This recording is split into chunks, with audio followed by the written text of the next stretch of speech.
Madz, and for my first vlog, I will be giving tips for med school freshmen and med students. A bit about me, my pre-med course is pharmacy and I graduated from UST last 2016.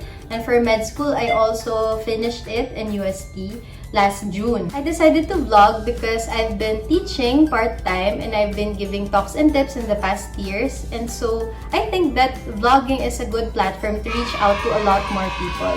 Now for tip number 1, know what to expect.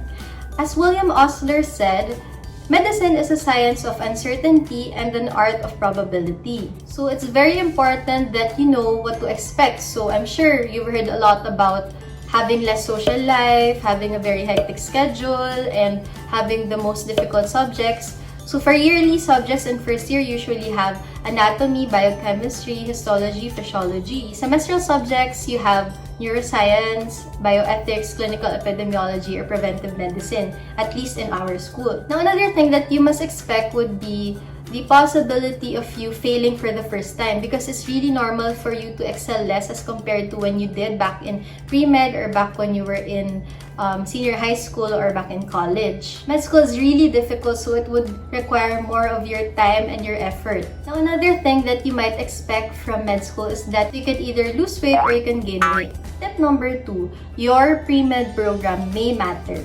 So, emphasis on the may because I think that it actually depends on the person more than the pre-med program. But depending on the subject, some pre-med courses may actually have an edge. So if you want me to talk more about pre-med courses, especially BS Pharmacy is a pre-med course, please comment down below and I can make a separate vlog about it. Tip number 3, discover your learning style. All of us have different personalities and that comes with different learning styles. Some may be auditory learners or visual learners. And personally, when I was in first year med school, I was fond of recording lectures, be listening to them after the lectures or over the weekends, and it would help you remember more or retain more the information that you're studying compared to just rereading your notes. At this point, it is also important for you to determine whether you prefer paper versus iPad. Depend on what you've been used to back in pre-med or what you think is more effective. There are a lot of good apps. For your iPad, you can use Notability or GoodNotes app, as is recommended by most med students. Now, in terms of highlighting or using highlighters, I'm sure that not all med students would agree or not all people would agree with me, but I prefer using less colors or less highlighters. Personally, I use only as much as possible yellow highlighters and then a different colored pen such as a red pen for underlining. And in this way, you get to focus more on the content and your brain would be directed towards grasping the information that you're studying instead of just the aesthetic aspect. In med school, you would get used to making a lot of mnemonics. So, pakornihan talaga ng mnemonics because especially in first year, it requires a lot of memory work.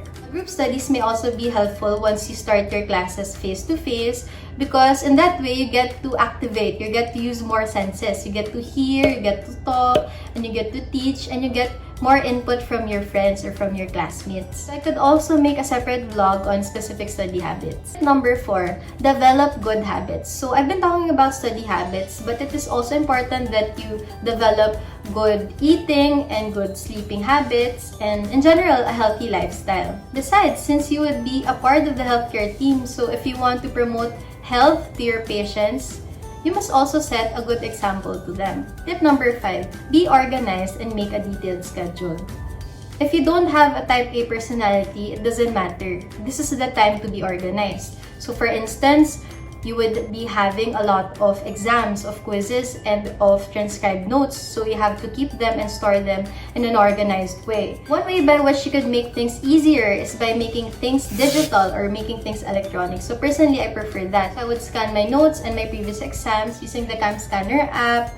And then I would also organize all my files or my previous reports and the transcribed notes within PDF Expert. Trust me, if you start being organized as early as now, it would be much easier later on. So later on, you would be needing to retrieve a lot of these notes, a lot of these exams, and it would be much more convenient. Now, in terms of making the schedule, personally, I use the Calendars app by Riddle, this one. And also, I use the Google Calendars for the general schedules for the week and for the whole class. because it would help you keep track of the things that you have to do. If you are used to using your own calendars or your planners, then it would do. What I suggest is that when you make your schedule, you try to be as ambitious as possible. What do I mean by that? So when you make your schedule as much as possible, you try to pack it with a lot of goals, you try to study as much as you can. And that's because if you set your goals high, then your efforts would also be as high as that goal. And then don't get frustrated if later on you're not able to reach your goal, because at least you still did more than if you only set your goals low. So this is an example of the schedule that I make.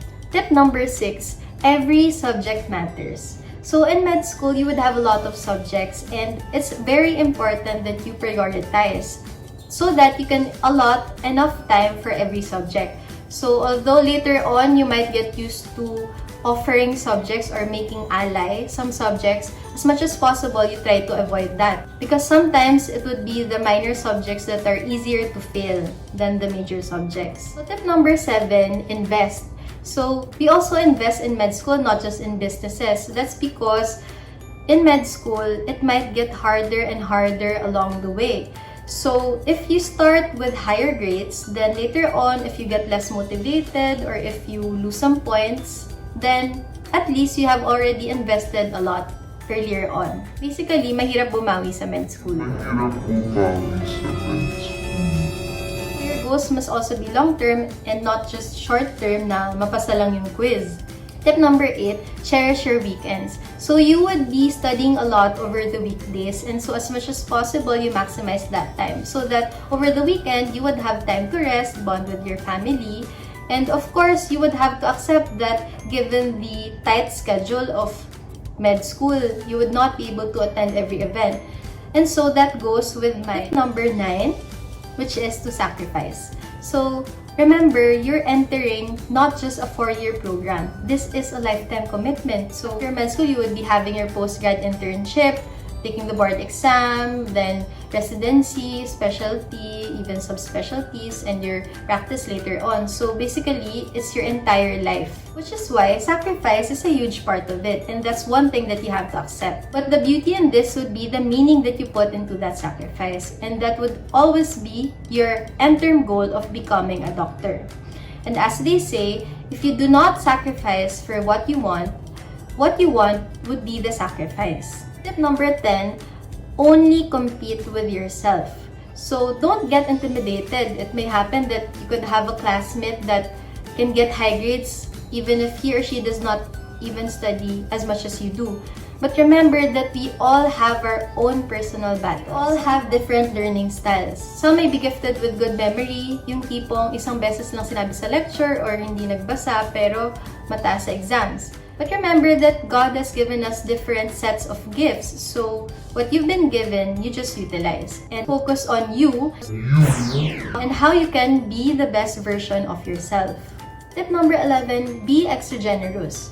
So this profession is about giving. Bawal ang madamot sa med school. Bawal ang madamot sa pagdodoktor. These would be your future colleagues. So it's very important that you share your resources. So surely there will be circulating Google Drive links, transcripts, and samplexes in your batch, in your class. And so if you receive them, try to also share them. Sharing is caring in med school.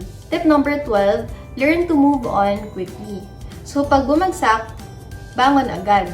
So if you know what you lack, you try to identify what was your mistake, then you learn from that and you work on that the next time around. You only get to move on one direction, and that is forward. Tip number 13, don't get discouraged.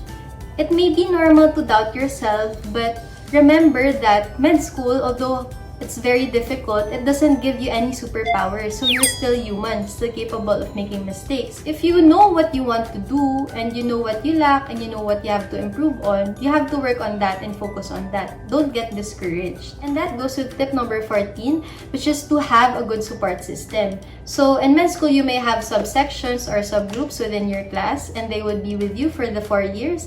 And it's important that you have good support from your family and friends, because this path would also test your mental health. For tip number 15, have faith in yourself in other people, and in God. Nothing is impossible for those who have faith. Prayer should be part of your routine because remember that no matter how much you study, how much time and effort you put into your studies, it would still depend on Him. So you always have to pray. For tip number 16, enjoy the road to MD. What matters most is that you enjoy what you do, because in that way, you will realize that this is the path for you. So you've already come this far, so you had to go through grade school, through high school, or even senior high and college and your pre-med.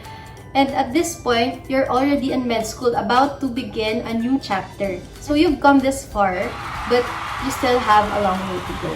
So that's it for now, and if you have any comments or suggestions on my next vlog, or if some med students or med graduates would have suggestions on other tips for freshmen, then please comment down below. Don't forget to hit like and subscribe to my channel.